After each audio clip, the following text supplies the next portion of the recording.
میرے عزیز، کچھ لوگ ایسے ہیں جن سے عذاب قبر ہوگا ہی نہیں۔ میرے رسول کریم صلی اللہ تعالی علیہ وسلم نے ارشاد فرمایا کہ جو اللہ کے رستے میں شہید ہو گیا، یہ سنن نسائی میں موجود ہے، اسے عذاب قبر نہیں ہوگا، بلکہ ایک حدیث میں تو فرمایا حساب کتاب بھی نہیں ہوگا، اللہ بغیر سوال جواب کے جنت عطا فرما دے۔ کچھ لوگوں کو لوگوں کی بخشش پہ بھی مسئلہ ہی بنتا ہے کہ کوئی بخشا نہ جائے۔ اور ایک صاحب کہہ رہے تھے جی یہ کیا معاملہ ہے کہ جمعے کو بندہ مر گیا یا فلانا ہو گیا تو اس سے حساب کتاب نہیں ہوگا، اتنے بڑے جرم لوگوں نے کی، اتنے پاپ، اور جمعے کو مر گیا تو بخشا جائے گا۔ تو میں نے کہا جرموں کا بھی اسے حساب اللہ لے لے گا، لیکن میاں حساب کتاب کی ڈیوٹی نہ اللہ کی ہے تو بہتر یہ ہے کہ اسی کے ہاتھ میں رہے، تو نہ اپنے ہاتھ میں لینے کی کوشش کر۔ سنن ترمذی کی حدیث، ہمیں پتہ نہیں کیا مصیبت ہے، ہمیں پتہ نہیں کیا مسئلہ ہے۔ ایک جنازے سے میں نکلا، آپ یقین کریں کبھی کبھی کلیجہ پھٹ جاتا ہے۔ میں ایک جنازے سے نکلا تو میرے ساتھ ایک بندہ جنازہ پڑھ کے نکلا تو کہنے لگا جی پیر صاحب دیکھیں آج کتنی دنیا آئی ہے، حالانکہ یہ بندہ اس طرح کا تھا، اس طرح کا تھا، اس طرح کا تھا۔ میں نے اسے کہا یار تجھے تو فکر ہی لگ گئی ہے کہیں جنت میں چلا ہی نہ جائے، تو اس طرح کرنا جنت کے دروازے کے سامنے کھڑے ہو جانا ڈنڈا لے کے کہ میں نے نہیں جانے دینا۔ شرم آنی چاہیے ہمیں۔ اللہ فرماتے ہیں جنت اتنی چوڑی ہے جتنے زمین و آسمان، اس کی چوڑائی زمین اور آسمان کے برابر ہے، تو ہم تو اپنے علاوہ کسی کو جانے نہیں دینا چاہتے جنت میں۔ اور بس کریں، جنت خدا کا فضل ہے، اور اللہ فرماتے ہیں میرا فضل میں جسے چاہتا ہوں عطا کرتا ہوں۔ یہ سنن ترمذی کی حدیث، اور اس کے راوی حضرت عبداللہ ابن عمر رضی اللہ تعالیٰ عنہ، نبی پاک علیہ السلام نے فرمایا جو مسلمان جمعے کے دن یا جمعے کی رات کو فوت ہو، اس کو اللہ تعالیٰ قبر کی آزمائش سے محفوظ رکھتا ہے۔ جو جمعے کی رات فوت ہو جائے یا جمعے والے، یعنی جمعے رات اور جمعے کی درمیانی رات چلا جائے یا جمعے والے، تو اللہ اسے عذاب قبر سے،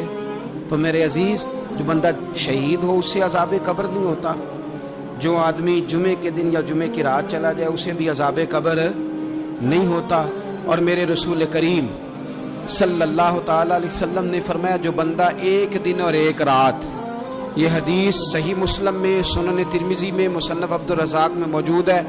ایک دن اور ایک رات اللہ کی رضا کے لیے اسلامی سرحد پہ پہرا دے۔ میں اور آپ سوئے ہوئے ہیں، لیکن وہ لوگ جو فوجی بارڈروں پہ کھڑے ہیں، دیکھو مدینے والے محبوب کس کس پہ کرم فرماتے ہیں۔ ساری عمر نہیں، 24-25 سال کی سروس نہیں، فرمایا ایک دن اور ایک رات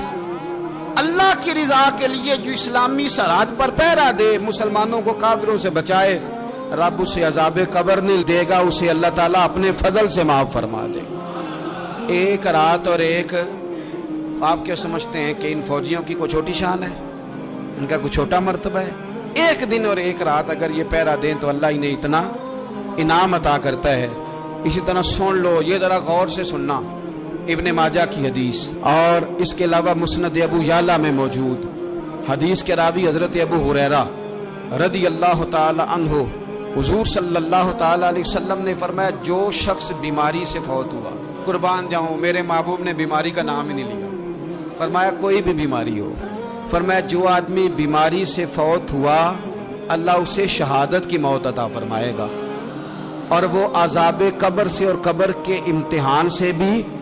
محفوظ رہے گا، اور حضور فرماتے ہیں اس کو صبح اور شام جنت کے باغوں میں سے رزق دیا جائے گا۔ جو کسی بھی بیماری سے مرا،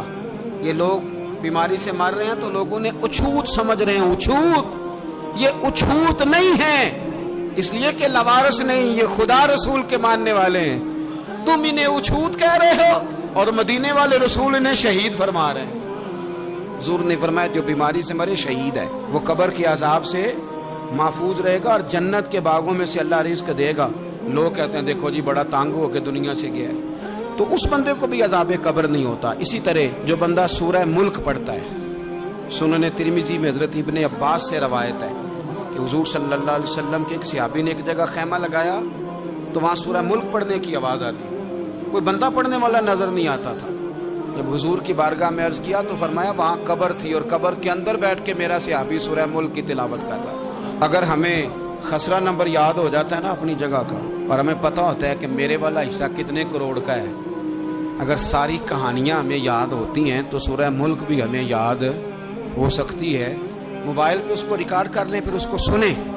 کبھی بھی سورہ ملک میں، اور ہمارے سلسلہ عالیہ میں تو سورہ ملک وظیفہ ہے، ہمارے الوظیفۃ الکریمہ میں اعلیٰ حضرت نے لکھا ہے کہ رات کو سورہ ملک اور سورہ یاسین کے بغیر سونا نہیں۔ سورہ ملک اتنی شاندار سورت ہے کہ نبی پاک صلی اللہ علیہ وسلم نے فرمایا یہ قیامت کے دن اللہ کی بارگاہ میں ناز سے جھگڑا کرے گی اور کہے گی اے اللہ، یہاں تو میرے پڑھنے والے کو جنت عطا فرما یا مجھے قرآن پاک سے علیحدہ کر دے۔ تو رب کریم پھر اپنے فضل سے پڑھنے والے کو جنت عطا کرے گا۔